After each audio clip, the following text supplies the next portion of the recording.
యోబు గ్రంథం 6వ అధ్యాయం. దానికి యోబు ఇట్లని ప్రత్యుత్తరం ఇచ్చెను: నా దుఃఖము చక్కగా తోచబడునుగాక, దాన్ని సరిచూచుటకై నాకు వచ్చిన ఆపద త్రాసులో పెట్టబడునుగాక. అలాగున చేసిన ఎడల నా విపత్తు సముద్రముల ఇసుక కన్నా బరువుగా కనబడును.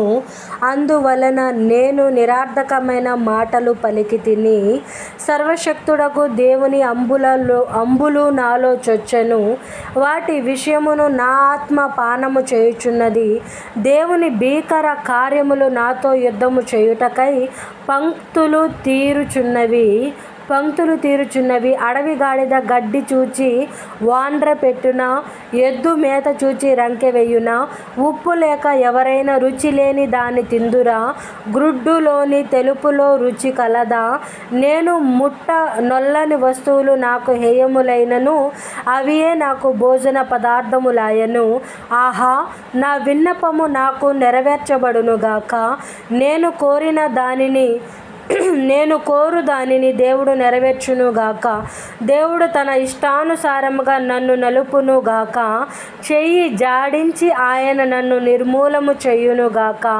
అప్పుడు నేను పరిశుద్ధ దేవుని మాటలను ఒప్పుకొనకుండా లేదని నేను ఆదరణ పొందుదును.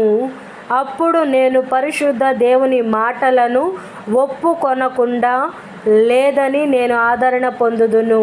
మరియు నేనెంత వేదన పడుచుండినను దాన్ని బట్టి హర్షించుదును. నా బలము ఏపాటిది?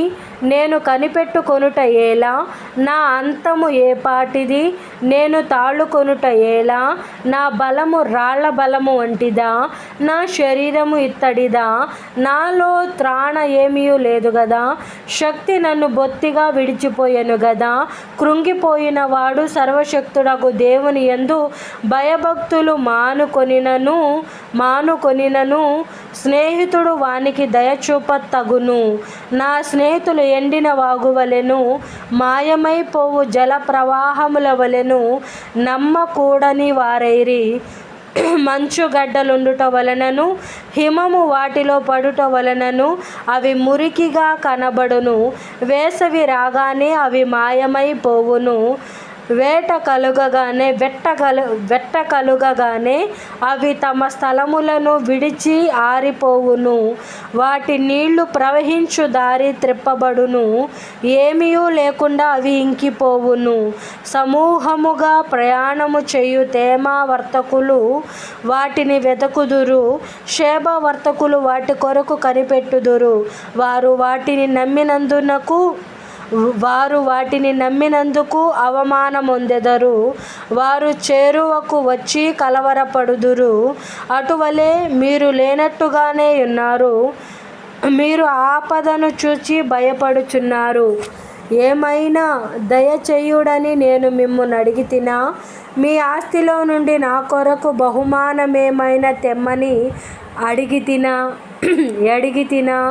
పగవాని చేతిలో నుండి నన్ను విడిపింపుడని అడిగితినా? బాధించు వారి చేతిలో నుండి నన్ను విమోచింపుడని అడిగితినా? నాకు ఉపదేశము చేయుడి, నేను మౌనినై ఉండెదను. ఏ విషయమందు నేను తప్పిపోతినో అది నాకు తెలియజేయుడి. యథార్థమైన మాటలు ఎంతో బలమైనవి. అయినను మీ గర్దింపు దేనికి ప్రయోజనము? మాటలను గర్దించుదామని మీరనుకొందురా? నిరాశ గలవాని మాటలు గాలి వంటివే గదా. మీ తండ్రి లేని వారిని కొనుటకై చీట్లు వేయుదురు. మీరు తండ్రి లేని వారిని కొనుటకై చీట్లు వేయుదురు. మీ స్నేహితుల మీద బేరము సాగింతురు. దయచేసి నా వైపు చూడుడి. మీ ముఖము ఎదుట నేను అబద్ధమాడుదునా? అన్యాయము లేకుండా నా సంగతి మరలా విచారించుడి. నేను నిర్దోషినిగా కనబడుదును. నా నోట న్యాయముండునా? దుర్మార్గత రుచి నా నోరు తెలుసుకొన జాలదా? దేవుడి పరిశుద్ధ వాక్యం మన వినికిడందు భద్రపరిచి దీవించునుగాక. ఆమేన్.